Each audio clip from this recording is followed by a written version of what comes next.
Now, yesterday, gun control failed. The president was very upset. In fact, came out swinging against Rand Paul, because Rand Paul has said the president, as if I can quote here, the president has used the families from Newtown as props. Rand Paul is joining us now. Hello, Senator. How are you, sir? Good to be with you, Glenn. Good to be with you. Is there any other way to describe how the president has used the Newtown families? Well, you know, I prefaced that comment by a long conversation about how sad I am about the tragedy. You know, I have 3 boys, and I just can't imagine one of my kids going to school and being shot. So I have the grief that these families are going through. I can see the pain in their faces. I can see the emotion, and I have nothing but the utmost respect and sympathy for that. But I want to do something that would help, and I think he's used their tragedy and he's politicized their tragedy, and it makes me sad. I mean, I'm sad at what happened to the families, but I'm also sad when I see the way that I think the president has used their tragedy and politicized it. And I really do profoundly feel how sad these families must be and how they'll never get over the loss of their loved ones. But I want to do something that would actually stop madmen from killing people. And I think one of the things that attracts madmen to schools is that they're a gun-free zone. And I think that local communities should reassess that. Federal government should reassess that. And I think we should allow people to have some self-defense. We allow it for our politicians, and I think that the average ordinary citizen deserves to be able to have some self-defense as well. Last week, the Toomey Manchin background check amendment was presented, and you and the Senate were asked to vote on it before you even saw it. It wasn't even out. I've never seen anything like that, Senator. Well, unfortunately, that's sort of commonplace here, is that we're asked to vote for things before we see them, and things are held until the last minute, and it's tough to read through them at the last minute. But we're sort of sticklers on that, on reading the bills first. In fact, I have a bill that says you have to read the bills first, and in fact, if it's a long bill, we say you have to wait 1 day for every 20 pages in the bill, and that way we'd have enough time to read them. So, we're not a big fan of that. I've actually brought up a point of order on the floor that said that they didn't wait the 72 hours, and they simply voted to overturn me. They said, well, we deem 12 hours to be 72 hours. They just changed their rules. Unbelievable. Help me out on this. The president was very angry yesterday. I haven't seen him like that. Very angry. And he said that the NRA has just lied to the American people. Boy, could I do a whole monologue on that. How they have just lied to the American people, and he won't stand for it. Where does this go from here? I think the most important thing is how would we actually fix this problem? So you have to look at the situation. You have a young man that commits mass murder. He's not deterred by being killed. He's not deterred by the death penalty. He's not deterred by life in prison. But we do know he chose a place where there were no guns to do the shooting. He didn't go to the local police station and kill policemen because they would shoot back. So I think that deterrence, like let's say background checks or gun registration, that deters law-abiding people, the good people. The bad people in society aren't deterred by these things. Now, we do have background checks, and 15,000 people were kicked out as being felons last year. 44 of them were prosecuted. So I did support a bill by Senator Cruz and Senator Grassley that would have gone ahead and said, let's prosecute the people who are trying to buy guns, because just because 15,000 people were denied one time, if you don't prosecute them, it just means they went somewhere else the next day, either illegally or legally, and may have tried to buy a gun the next day. So let's make the system we have work before we try to expand it and make it cumbersome on a part of the public that's not committing crimes. Okay, Senator Rand Paul, let's go to immigration. The Gang of Eight unveiled their immigration bill on Tuesday. Do you support the immigration bill? I haven't had a chance to read it yet, so I am working on it. I support the concept of immigration reform and of doing something. That being said, one of the items you brought up this morning on student visas has been close and dear to my heart. I've had a proposal for quite a while to put a moratorium on student visas from certain countries till we get a handle on where people are, whether they're in school, whether they're here to harm us or not. And I still have that proposal, and I'm going to reintroduce that proposal today, and that's to say, look, we have to know. Now, there was a proposal right after 9/11, and it was a group called the National Security Student Visa Check System, and it looked very closely at about 25 different countries that have significant populations that want to harm us, and it had extra scrutiny on background checks before they got here and on what they were doing when they were here. President Obama ended that program.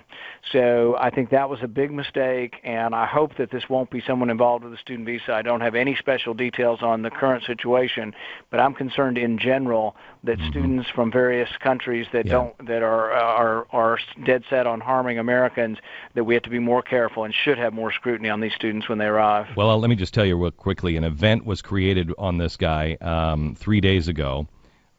His file contains his deportation record, and the reason he's being deported, it's under Section 2123B, Security and Related Grounds Terrorist Activities. His visa now has been revoked. They were going to try to put him on a plane and get him home to mommy and daddy in Saudi Arabia. We exposed it about 2 hours ago, and now it looks like there's a flurry of activity. They were going to classify, you should look at this as quickly as you can, Senator. They were going to classify all of this paperwork as secret sometime this morning, and that's why we couldn't wait any longer. We wanted to make sure this got out. We have shared this with other organizations. Our sources are absolutely impeccable, and there's much more going on around there that we can get your way, but your staff needs to know about it. There's an awful lot going on here. Well, we will definitely look into it. And just from a general perspective, not knowing the details of yet what's going on in Boston, from a general perspective, we need to have more scrutiny on student visas. We need to know where the students are. Are they attending school? We need to do extensive background checks on people coming to visit us, because the 19 hijackers on 9/11, several of them were here. I think the majority were here on student visas, and were not obeying even the rules of the student visa program. Had we been paying attention, we may well have sent some of these students back home because they weren't attending school.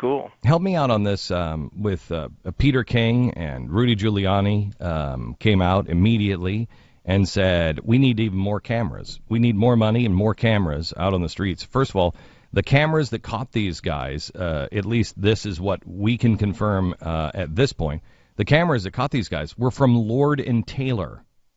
They're not security cameras from the government or from DHS or the city. So why do we need more cameras? We are creating an absolute trap you'll never get out of. Yeah, and I think it's also best not to really talk about what we want to do too strenuously in the midst of a crisis. We need to get through the crisis and look at the facts and as far as reforming things. But I agree with you. Most of the surveillance we're talking about that's going to be helpful here is going to be private pictures that were taken. And but the bottom line is we also need to make sure we know who's visiting the country and whether they wish to do us harm, and they need to be checked upon to make sure they're not up to no good. Could I go back to immigration here for just a second? We don't know who to trust anymore, Senator. And we look at people, and we're never going to agree on everything, but we don't know who to trust. And we know that, for instance, with Common Core, what the hell does Common Core have to do with ExxonMobil? ExxonMobil is running all of these ads, during the Masters saying, we're for Common Core. That's a dirty deal going down there. Why do they even care about it? And so we know you get into Washington and things get slippery and ugly. Why can't we with immigration? Why can't we why don't we do three things and do them in steps? One, secure the border.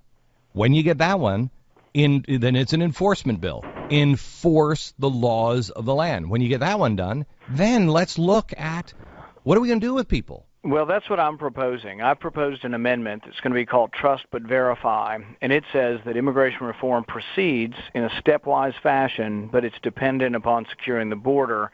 It's also dependent upon Congress voting each year on whether the border is becoming increasingly secure. It also includes reports from each of the governors along the border states with their assessment of whether the border is more or less secure.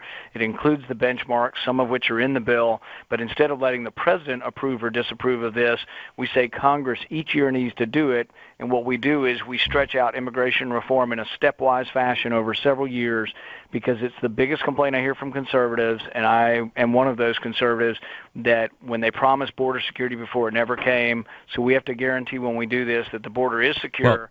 Well, you also have, you have an arrest. The Blaze reported this week that there was arrest on the border, and the guy's like, doesn't matter.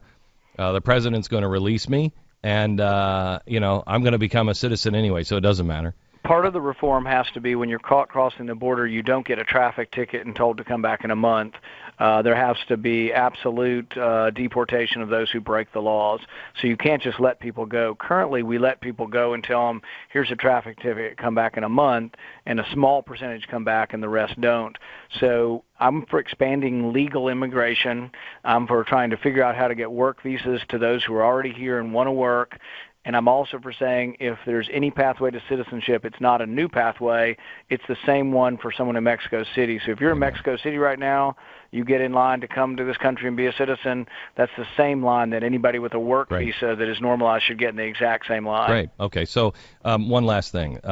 Please check in this immigration bill when you're finished. I'd love to have you back when you're finished reading it and you know everything in it.